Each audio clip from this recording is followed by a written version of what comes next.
Hey Sagittarius, welcome to Wild Pearl Tarot.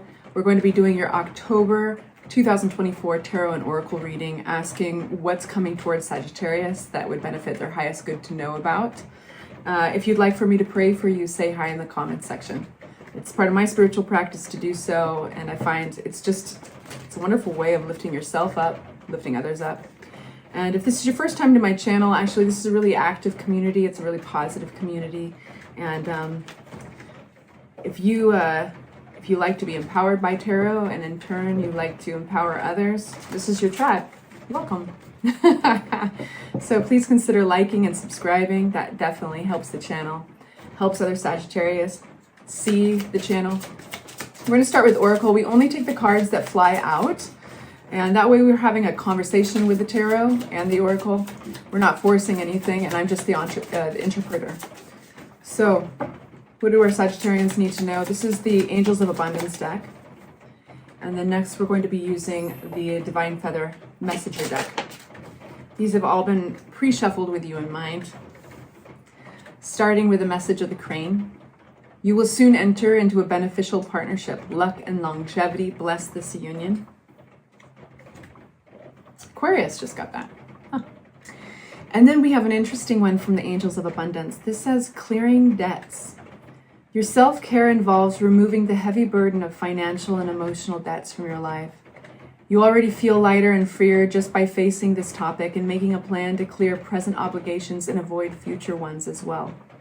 I will say, I've been telling everybody this in case you didn't know, if you felt change in the air or even feel like there are people and relationships that are kind of coming to an end in your life, Pluto is in Capricorn, started getting into it started in September and it goes until November. And what this means is it's a major detox period for everybody. We're all being affected. And so that's been a really constant theme in your readings for October, especially just toxic energies moving out of your life. Sometimes not without a fight, right? But let's see what comes up. So what do my Sagittarians need to know about in the month of October 2024? Please make it clear, Spirit. Serve their highest good. And you guys, don't give your power away to tarot, right? This is a general online reading. So it's really there just to collaborate with your energy and guide you into your psyche and your spiritual body, you know? And if something resonates, pay attention, right? But it's never going to be like a personal reading. You're always welcome to reach out for a personal reading. But in other words, just take it, take what resonates, what empowers you. Let's move that aside. I want one more. Thank you.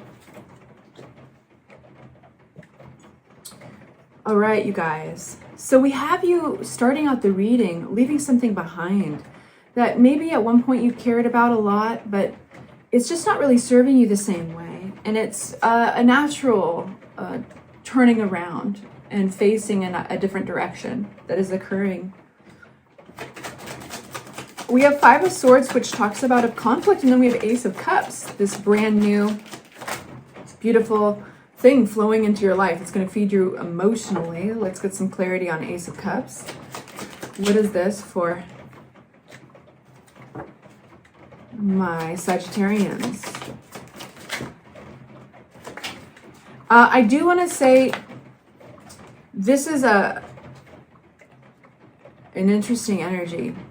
I think you're leaving a scenario where you felt like you had to fight for attention or respect or appreciation. And it could have been even third-party energy. Maybe there was like the hope of being seen, heard, and loved. And you definitely were kind of juggling to get what you needed. You're going to know right away in this reading, Sagittarius, if this is resonating. I'm sure some of you guys have moved on at this point. You know it's not your reading. But if it is resonating, stick by because it's going in some interesting directions. We have the Star card, which is definitely hope and optimism. And this is like feeling refreshed and renewed in an area. And this is specifically in an area where there's... what's this Tired of Juggling card? Yeah, it's most likely romantic for a lot of you guys. And there's some of you guys are even, this is a funny side note, some of you guys are getting off of online dating, like a dating app or something, and just like, kind of being over it. It's so overwhelming, and you see these false starts. This is just for a few of you guys. And it's like, as soon as you realize that, that's when the Star card comes along, replenishing your energy and your hope. For a lot of you guys, there's definitely just third-party energy all over this, but it's really, really positive. It's going in this Six of Wands victory over this situation. It's almost like, I think as soon as you stop trying, you get this big positive confirmation, this victory. Something changes. Who's this King of Wands and King of Pentacles? We've got two energies popping up here. One is like very confident, bold, leadership, ambitious, driven, very attractive, usually to others if this is a romantic reading for you. And the other is very stable, professional, material success is important to them. They could be a strong provider. So between the two of these, what is the relationship between these two energies? There are options. So I feel that there's a lot that is admirable about both of these characters, about both of this set of characteristics. But between them lie all these options.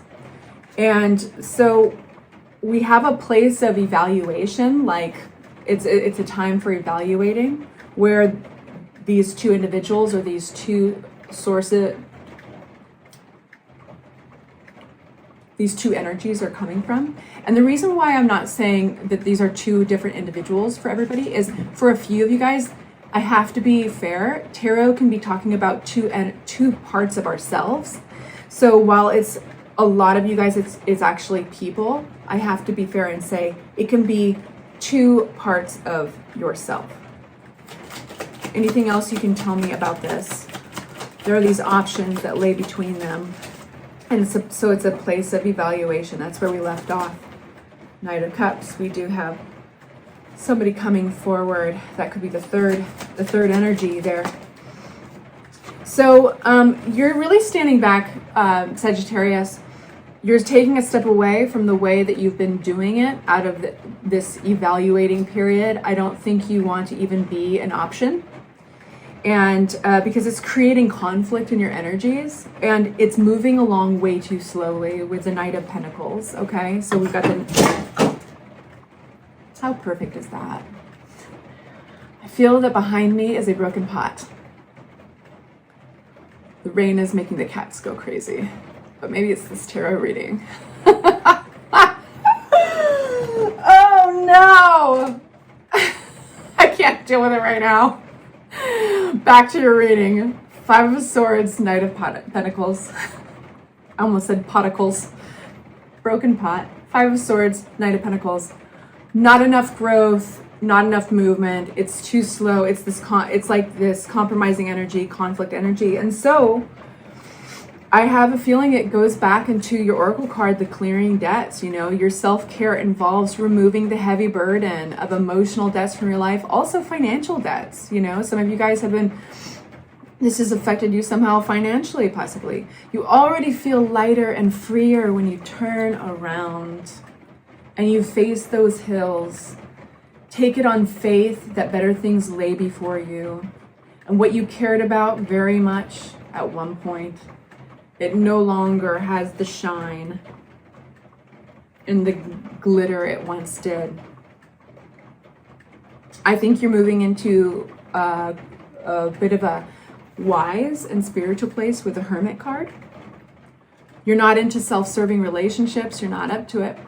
You're not doing it. Anything else? Let's go where that wants us to listen. Flipping but not flying. We've got the Judgment card, big awakening, spiritual awakening even, and independence.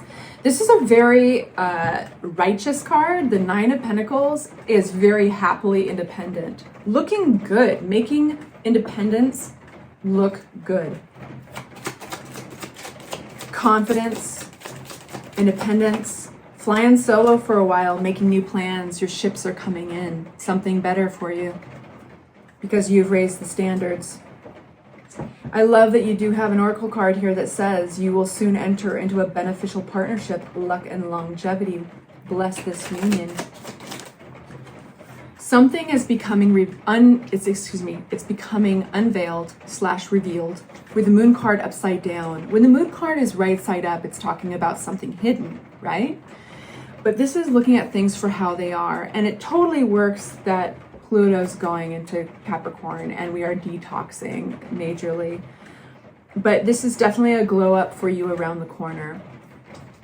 If you're getting real with yourself, and you know, sometimes the biggest gifts are wrapped in terrible wrapping paper, right? And so this compromise, this juggling, this feeling that you had that maybe you were competing with another person for attention, it was so important for you to see, like, no way, that's below me. And so the whole thing is about finishing up this chapter. And it's all 10s represent the ending of a cycle. And this one in particular has been exhausting. But you're waiting for your ships to come in. And so I would say, Sagittarius, according to your tarot, anything that you can do that puts you so in your badass Sagittarius energy, you know, like, and taking care of yourself. If you have a little extra income to spend on yourself, cool. If you have a little extra time to take care of yourself, go ahead, do it, because it's going to show on your exterior and in your confidence, almost like a beacon. So if you do want to continue dating, maybe after this little break, or, you know, some of you guys are like, no, absolutely not. I just need to take a break from people, and I totally get it. But if and when you're ready, it's like a beacon in the night. Your confidence is like shining, and it's because of what you've invested in yourself and due to this experience. So I hope that is helpful for you. I'm going to go clean up my sad little cactus on the ground and I'll talk to you soon. Bye. Mwah.